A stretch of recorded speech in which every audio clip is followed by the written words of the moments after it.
Welcome to episode 123. I feel like results are missing in the same way that Jovan is missing from the country at the moment.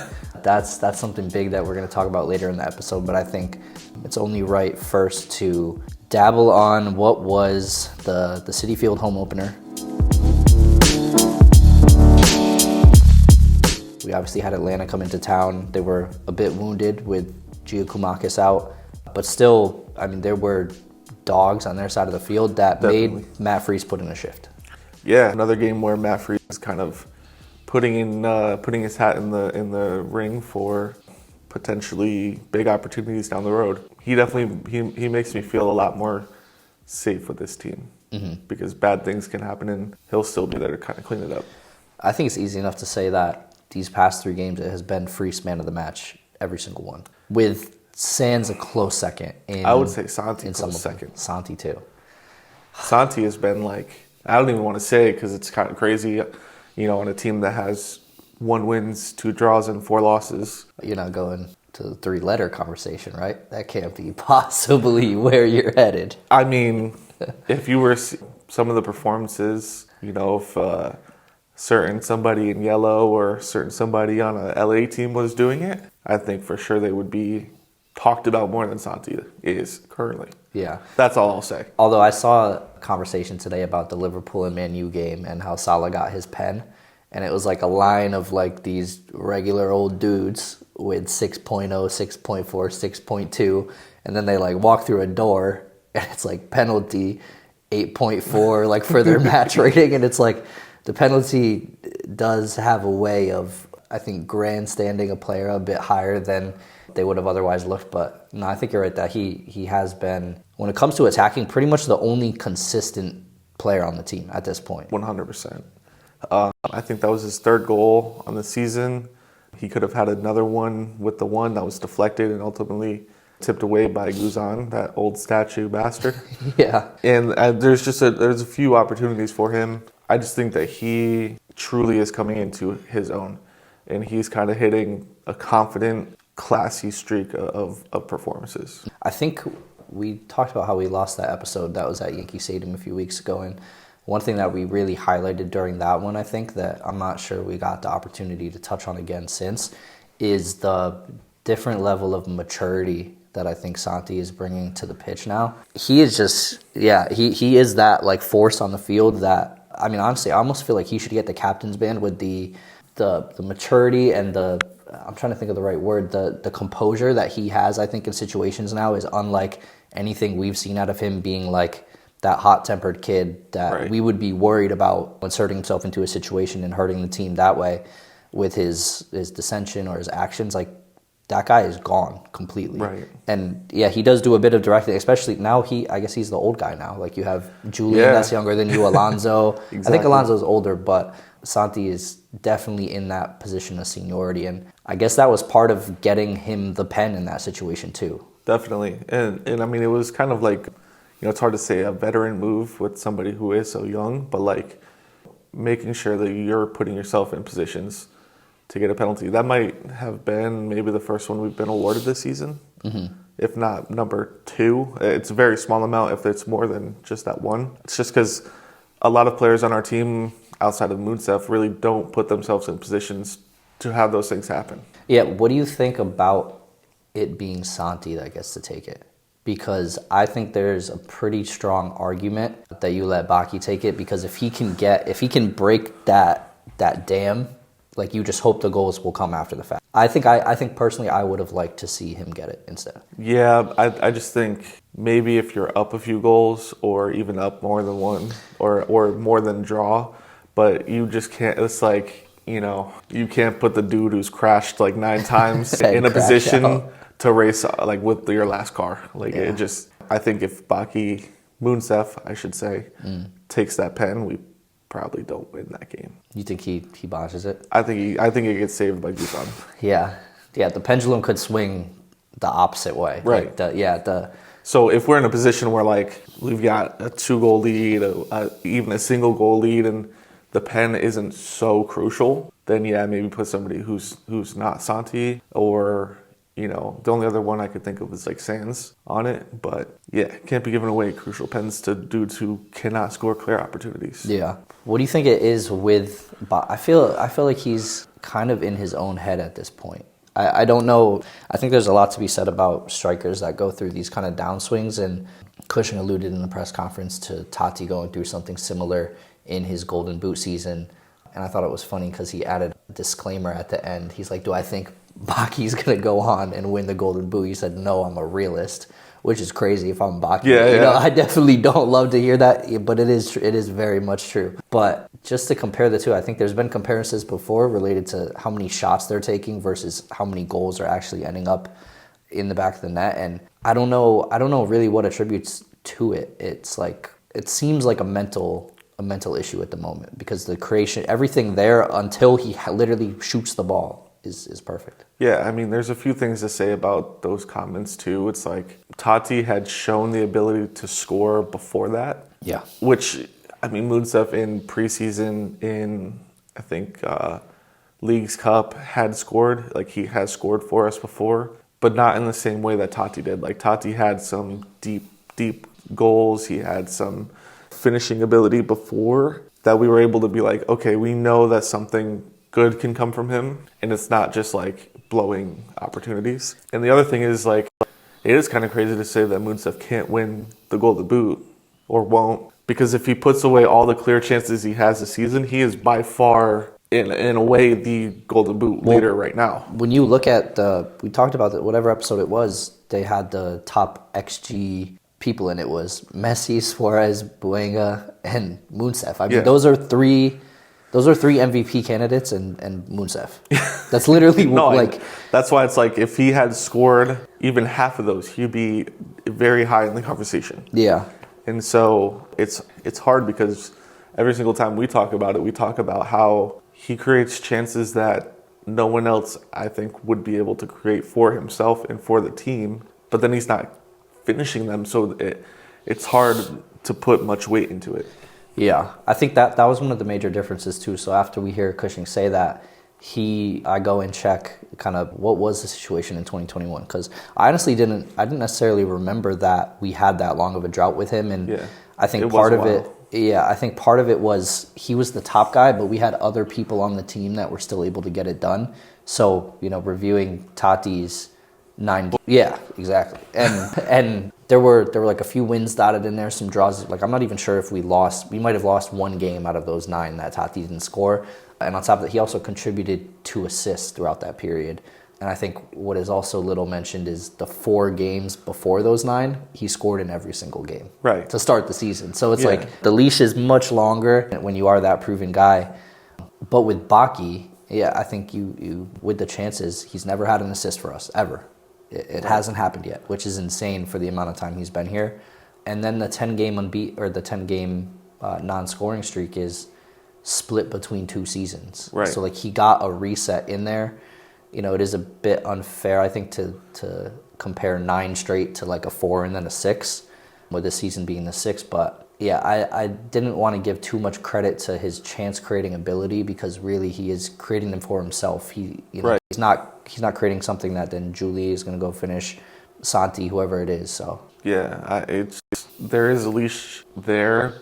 And I think, fortunately for him, he kind of started a game that maybe he shouldn't have if Jovan was present. Because I think if Jovan is there, he probably gets the nod above him. Yeah. Specifically when Cushing said directly that, I don't want to be patient. I want to score goals. I want to win now. Mm-hmm. I don't want to sit and wait for somebody. Those were, in my opinion, I thought that those were like harsh, motivating words that would kind of make you get your shit together. Yeah, if you don't get a goal the next game, like, then you might as well be sat. Like, publicly, you've been sat. Exactly, and I think we went on to lose the next game. I don't think that Moonsef was there, and then he was not there for the draw against Cincy. Yeah. So I don't know, how many games do you give him? I think easy. I mean, you said last episode that he should be benched. He should have been benched this game, right? And we just got screwed by the timing of this Jovan thing, which right now is probably the biggest story related to NYCFC, and it's completely unsolved. I guess just a lot of speculation. Yeah, some level of visa issues with him getting back into the country after he left for international duty. And I think Blue Balls, they have a source, I don't know if it's close to Jovan or whatever it is, but they commented that he's just very upset with the situation of not being able to come back. There's no people, I think, are just looking to take away from Cushing in any way that they can, and he's driven people mad to a point where, you know what, that's probably warranted. But he is just upset that he's not able to be with the team, and that he probably feels like he's missing a big opportunity too. Right. Like, he might have been told by Cushing, like, when you come back from international duty, right, this is going to be your go. And now he's stranded back in Serbia. So it's weird. This is nothing we've ever dealt with before as a club. So I don't know how it gets resolved. I don't know how quickly it gets resolved. But it's like the most unlucky, like, things are already as bad as they could be for us, and we just get these random things that happen. Right. I mean, and then not much commentary for me personally on it. I just kind of want to see how it shakes out. But when you say that things are looking as bad as possible, I think the opposite. I think that things are taking, but I am an optimist, like, truly, to the death of me. I am an optimist, specifically with this team. But like, that performance, I felt like was very good. We could have been, and this is one thing I really wanted to touch on. I know we spoke on it last episode, but like, the pace that we attack at is just too slow. Like, we don't think fast enough. We don't push the ball fast enough. I don't know if that's something that Cushing coaches, to like take it easy and pick correct passes over just go as fast as possible and possibly get counterattacked. Like, that's somewhat logical, but there's just so many counterattacking opportunities that go to nothing because we just don't press the issue fast enough. And I think that that's my only criticism on this team outside of our defense and Thiago Martins. Yeah, no, I would agree. I think our defense is, how dumb do we sound going on other shows and saying the defense will always figure it out? Like, that is the least of our worries, and then it's been the worst that it's been in probably 5-6 seasons. I mean, since Collins and Chanot were at the club, it hasn't been this bad. I think since like Ethan White days. Yeah, it's like, and Briant days. And it's helmed by Thiago, who is having a shocking season. Genuinely. I think he's also the only guy that we would have said is the most consistent on the team. He's the man we don't have to worry about at all. And to see it unravel at the seams that you didn't think it was going to, I'm sure even Cushing is a bit thrown off. Like, I thought we were going to be good here. Right. And the style of football probably lends itself to that too. If you play slow possession, Cushing is obviously in many games this season hoped to nab like a goal or two and then kill it. Yeah. And then the defense has gotten either beat over the top or something stupid has happened and we've given up that goal, and then we don't know what to do when we get smacked in the face with 20 minutes left. Yeah, I think I feel kind of dumb in my assessment of Thiago just because I think people have been screaming for a while that Thiago's not maybe all that everyone's talking about. And I must say again, this is not an attack on the person. This is a purely performance, what you've put on film, period. But people have been saying for a while, like even when he got injured, that it really wasn't that big of a loss because he's not as good as people think he is at defending. And I think Chanot made him look better than he was because he was always there to clean up. I mean, if we look back, he probably was getting beat over the top for years, and Chanot was just there to clean it up. Yeah. Like, who knows how many times that could have happened. So I think our assessment was a little bit catfished with, like, the existence of Chanot. Yeah, no, I think that's fair, and I don't know where we go from here, especially with his partner being Burke, and then the wingbacks on the side, O'Toole and anyone's pick of Tavon or Lenich. I think they just have to build chemistry, I guess. Like, I don't know how you fix the situations that they've been putting themselves in to give up those goals outside of just like locking in. Like, it's honestly all it is. Like, not to oversimplify it, but it feels like there's a lack of chemistry, a lack of connection between everybody, and I think you see it a lot too, especially on the goal that was scored from Atlanta. As soon as the goal goes in the back of the net, like, Thiago is screaming at Burke, like killing Burke for, I guess, not properly marking his guy, allowing the ball to get off to Thiago's guy. And at least from my perspective, I personally wouldn't like leadership like that, but I think it's a lot of barking when you are also committing quite a bit of mistakes, and I think that at least for me would like definitely bug me in a situation like that. Yeah, I think it's definitely projection at some levels, which like from experience playing sports, I think that there is a level of tough love that you have to have because it's so immediate and it feels so dire in the moment. But when it's just straight up projecting, like you're not helping anything. No. And when it's very clearly projection, like people are going to see through it and they're just going to think of you as an asshole, not That's what I've been. somebody who's trying to help. That's what I've been feeling. I guess my question would be, with that back line kind of being so similar, like Thiago is so similar in the way that he plays the game to Burke, that I feel like that kind of sets us up for failure too, because they're both trying to push forward. I don't know, Thiago doesn't really do it well, but he does try to push the ball forward. And I think that leaves us open ultimately for counters. Yeah, you don't have that back guy. Right. Yeah.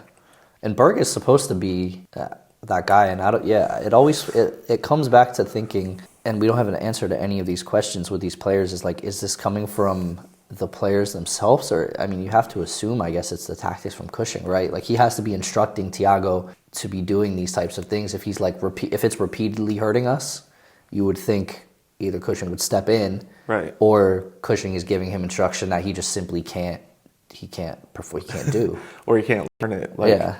His instinct is to do the opposite of the instruction, so he's just out there freeballing it. I think that I don't know that anybody's rushing to give Nick credit in certain situations, but like there's been multiple times this season where I see him yelling from the touchline and being like, why are you not doing what I'm telling you to do? A bunch of different players. Like, he'll literally reach out and be like, Sands, talk to him because he's not doing what he's supposed to do. Yeah. Why is he not doing what he's supposed to do? And like, that would be so frustrating as somebody just trying to orchestrate something and on as hot of a seat as he is currently. Yeah. I'd be completely pissed off. And I don't know how you fix it especially with a guy like Thiago, if there is any issue like that. He's been in the system now for long enough that he does not have the benefit of the doubt. No, not at all. Burke does. Burke does. Kind of. And he also is supposed to be, he was brought in to be a starter. Like 100%. He was brought in to start and fill that role, play every minute available, injuries allowing. So to see kind of not the downfall, because we haven't seen super highlights and super lowlights from him, but just to see I think, lack of what I would want from a starter, I think, or what we became accustomed to knowing with Collins and with Chanot. Yeah. It's a hard adjustment to watch.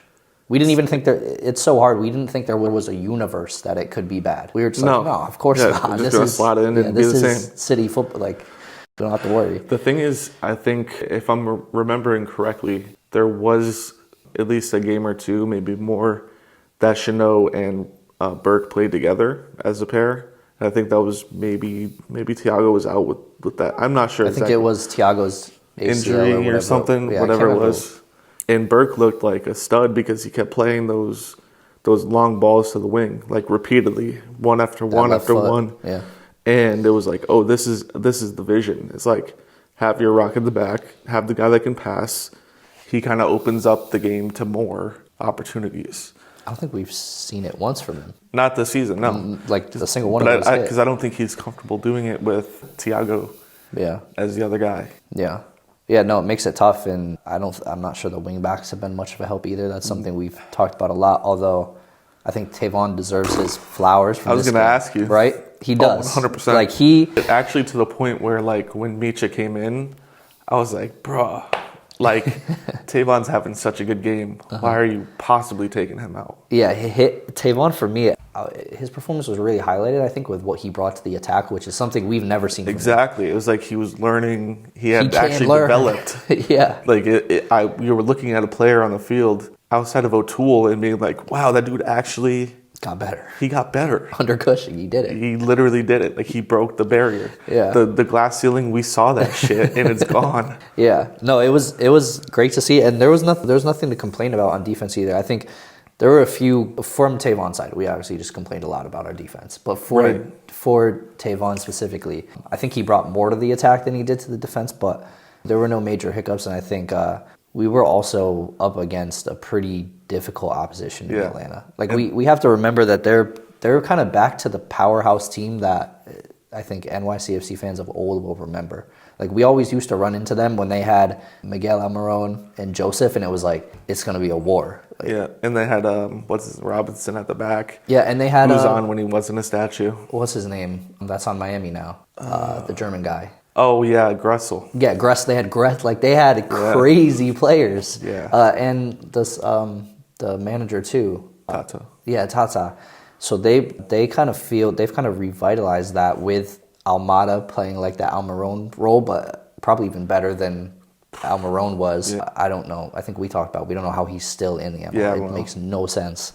And then Giacomakis is, I think, beyond maybe what we used to see from Joseph. So if he can stay I don't know, healthy, Joseph was a terror though. He was. He was a true terror. I mean, I'm still wishing Joseph could be on our team. I know. at times. Yeah, Montreal's crazy. And then they had that crazy right back too. Lennon from, I think he was either Red Bulls or Orlando. I don't remember. Lennon, and then the left back to Lobzaneda, or I might be butchering it, but he was giving O'Toole a run for his money. Yeah. For a lot of the game, and I think O'Toole looked great in the attack too. Like there were a couple moments early where his delivery Munsef and the other people that ran into those balls did not deserve what O'Toole was giving to them, because they all deserve their finishes. So I'm happy we can have an episode where we're not talking about wingbacks being an issue. And I don't think we're in a position where you can be starting Alenic over Tavon unless something drastic happens. No. That position's locked. 100%. Kevin O'Toole is locked. And we're just hoping that Tavon being taken off wasn't like Cushing seeing a bad performance somehow with incorrect eyes. And hopefully it was just like, because I know Tavon did have injury issues, so hopefully it's just more of that. Yeah, I feel like it would be fitness related, because he had that knock in the preseason, and then he picked up something again, like it was week 2 or week 3. Yeah. So it has to be just managing fitness. So I feel like that's all there is to say. I think I could have seen it being a W. I could have seen it being a loss too. I think we should have won that game. Yeah. Which is the only bad thing I have to say about the performance, honestly, is that, once again, I just go back to the wasted counterattacks or attacks in general where it was just too slow. There's the other one where I feel like was super promising, and Julian kind of dribbled himself into a bad position and then also played a horrible ball instead of just doing what Sands was screaming at him the whole time, which was to pass it to him, to take it easy. I just think that those things will come with the maturity, and I think maybe hard to hope with Cushing, but a little bit of consistency in the lineup might help a little bit. And more Alonso, I think he showed a lot as well. Yeah. And Sands, I don't know if we gave him his flowers in this episode, but briefly, he appears to be the Sands that I remember. Maybe even more. The pre-Scotland Sands. Yeah. I remember the guy that we're seeing now. The young dude, young bull. And him being on the field in the role that he's in is so crucial to our success. So to have him back, I mean, it's you can't put a price tag on having that guy there. So, yeah, man, I almost, I think we've talked about a few candidates that it just feels like the armband would be better on at the moment. But I know the whole captain by committee bullshit that Cushing likes to spew. Yeah, it is what it is. So, we've got Revs next at Yankee Stadium. That should be a dub. I don't think it should be. It has to be. Yeah. They are for like livelihoods. Yeah, and they are below us on the table. They are. Didn't know it was possible. Horrible this year. We're ahead of Orlando and the Revs now. Good. So that is at home against a team that is somehow playing worse than us. It has to be a W. I think this would say a lot about the team, and I think maybe what even management might feel about Cushing. Like, if you can't get a win against a team that's worse than you, we've given you the passes, like tough games against Cincy, Atlanta, Miami. Now let's see what happens when you are going and you're supposed to beat them. Like, we're probably the favorites for the first time this year. Yeah, I mean, it'd be good money, good betting odds at least. Yeah, so has to be a must-win. Outside of that, I know we're heading to Hartford Athletic for the Wednesday, the Open Cup game next Wednesday. Yeah, I keep thinking that this Monday is the 15th. Yeah, but it's not. It's the 8th. So we'll be there. I don't know if anybody is. Oh yeah, tomorrow's literally your birthday. How do you not know what week it is? All day I've been messing it up. Yeah. Literally all day. So we'll be there. If anybody is making that trek out, let us know. We'll link up at the stadium. That's like our second home. Yeah. Home away from home. I mean, it's literally 15 minutes down the road. Like it's stupid close. And it sucks that it's not the first team anymore. Yeah, but I mean, we'll probably see Ojeda, Malachi, a few dudes. Yeah. Yeah, and JJ, who nobody can argue with me that it can go any worse with him up top than it's going with Baki right now. I think it could be better. It could be better, Might but you just can't be. tell me it would be worse. You can't tell me that. No. Because we're at the floor right now. No. So hopefully more from JJ. I think maybe that's a question that we asked Cushing is like, what will it actually take from an NYCFC 2 player to get called up for something beyond injury replacement? Because that's all we've ever seen is Turnbull coming up for that right back spot. Right. I think Romero has a shout at being like a on the roster keeper that at least shows up. Yeah, it's tough because Freese is No, not to replace him, but crazed man at the moment. I would almost argue that like him coming in for Freese in a freak accident would be better. Better than Barraza. You gotta say it out. You gotta say it with your chest if you feel it. Keeping that one in here. So yeah, we'll be there. Let us know if you'll be there, and we'll talk to you guys after the Revs. That won't be after the Open Cup game. I guess we still have a whole nother episode until then. Yeah. So we'll talk about that and the Revs episode. Revs episode, Open Cup, and then the show goes on. Right. Weekly. Whoever's after that. I think next time you hear from us, it's a dub. I'm gonna say it on record, and I'll jinx it. And if I'm the reason why we lose, I mean, it won't be. It'll be like flame me for it. Because I'm a betting man. I'm just gonna say if we do lose, it'll be a ball over the top that Thiago didn't get. Yeah. So that was episode 123. It was. You can follow us anywhere that you get podcasts. You can hear our ugly, disgusting voices on there. And who knows if it's a leak, but we will be on Blue City Radio this week. I don't know if that's public knowledge, but you'll probably know the day after you hear this. Yeah. Their episode will be out. You'll know at with some us. point. So we'll be yapping with Andre and JR, which Nothing is always a great time. Nothing better. There's nothing better Other than yapping Blue with, Christmas. Oh yeah, I was gonna say also yapping with Michael Allen. Like that takes it. Yeah. That takes it to the next level. Yeah. So that was 123. Follow us on Twitter, X, whatever it's called. Mm-hmm. That's the easiest way to connect with us and give us your ideas. If you made it this far somehow, comment orange sweatshirt. Yeah. It'll make our day. And anywhere you get podcasts, you can hear us. Yeah. Peace. Peace.